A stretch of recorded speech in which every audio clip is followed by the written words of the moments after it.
Kembali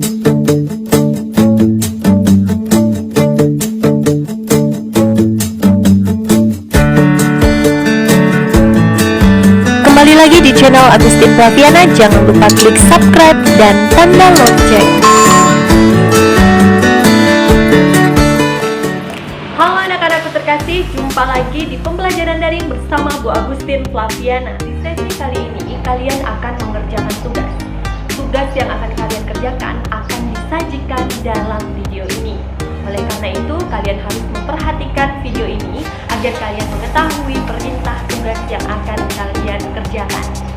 Sebelum kalian mengerjakan tugas, Bu Agustin menyajikan materi untuk membantu kalian mengerjakan tugas dan memberikan contoh-contoh penyelesaian tugasnya. Materi yang akan kita pelajari di sesi ini yaitu mengonstruksi makna tersirat dalam sebuah teks anekdot, menganalisis struktur teks anekdot, dan mengidentifikasi pola penyajian teks anekdot. Sebelum kalian mengerjakan tugas yang akan diberikan oleh Bu Agustin, kalian harus mengetahui perbedaan antara anekdot dan humor.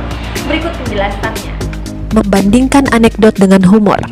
Pada pembelajaran sebelumnya, kamu telah belajar bahwa anekdot adalah cerita singkat yang lucu dan menarik. Apakah semua cerita lucu dapat dikategorikan sebagai anekdot? Seringkali orang menyamakan antara humor dengan anekdot. Agar dapat mengetahui persamaan dan perbedaan antara keduanya, bacalah kedua teks berikut ini. Teks yang pertama berjudul Dosen yang juga menjadi pejabat. Teks ini menceritakan tentang dua tokoh yaitu Udin dan Tono sedang berbincang-bincang di kantin sebuah universitas. Tono mengatakan kepada Udin bahwa ia heran melihat dosen ilmu politik kalau mengajar selalu duduk, tidak pernah mau berdiri.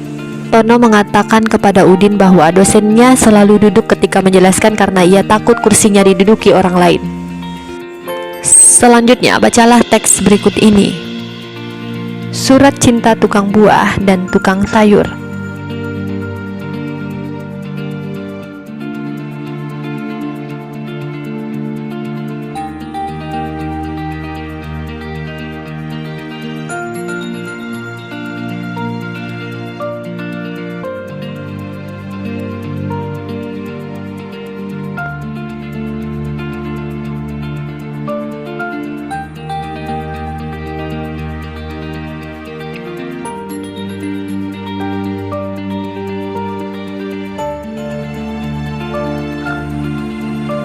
Perhatikan contoh perbandingan antara anekdot dosen yang menjadi pejabat dengan surat cinta tukang buah kepada tukang sayur berikut ini.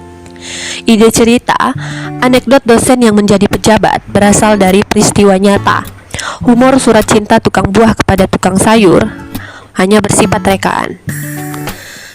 Kemudian, untuk isi, anekdot dosen yang menjadi pejabat berisi masalah terkait tokoh publik atau masalah yang berhubungan dengan orang banyak. Sedangkan untuk humor, surat cinta tukang buah kepada tukang sayur berupa masalah kehidupan sehari-hari.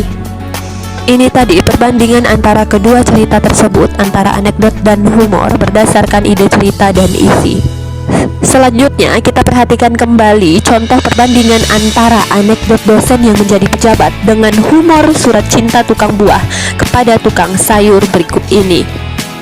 Dari fungsi komunikasi, anekdot dosen yang menjadi pejabat tujuannya untuk menyampaikan kritik atau sindiran secara halus. Sedangkan humor surat cinta tukang buah kepada tukang sayur fungsinya hanya untuk menghibur. Selanjutnya, kita melihat makna tersirat yang terkandung dalam teks anekdot. Dalam anekdot ini, makna yang tersirat menyadarkan para pejabat agar jika masa jabatannya habis, mereka bersedia untuk menyerahkan kepada yang lain.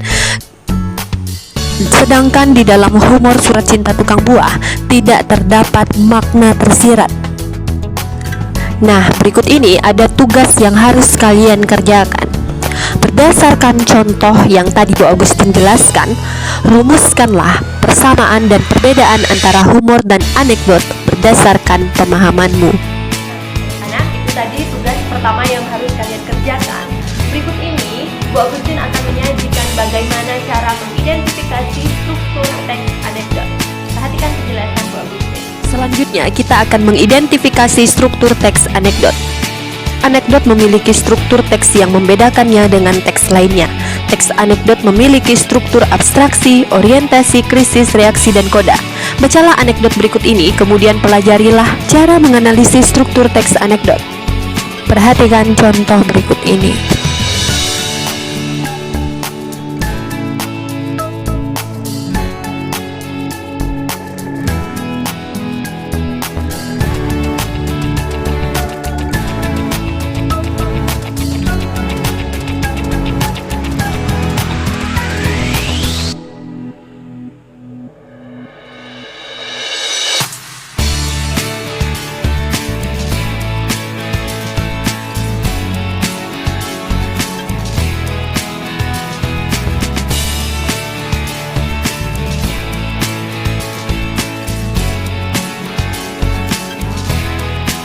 Selanjutnya, untuk tugas kedua, lakukan analisis terhadap struktur teks anekdot dosen yang menjadi pejabat dalam buku paket halaman 81 sampai 82.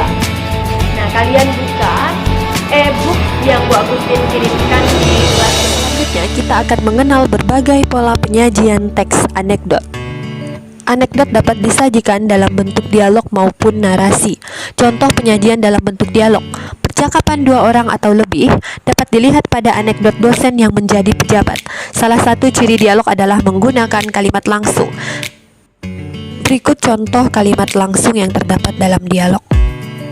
Jadi, dapat disimpulkan ciri-ciri kalimat langsung berikut ini. Perhatikan.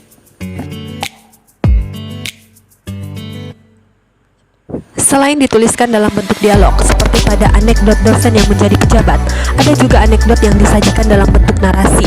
Coba bandingkan bagaimana penulisan kalimat langsung dalam anekdot berikut ini. Berikut ini contoh teks anekdot yang disajikan dengan pola narasi. Perhatikan dengan benar dan bandingkanlah.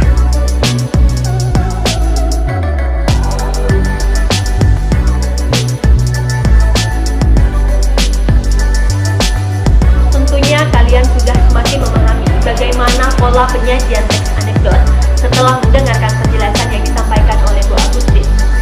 Selanjutnya, tugas ketiga, kalian akan menentukan pola penyajian teks anekdot dalam cerita teks anekdot dosen yang juga menjadi pejabat.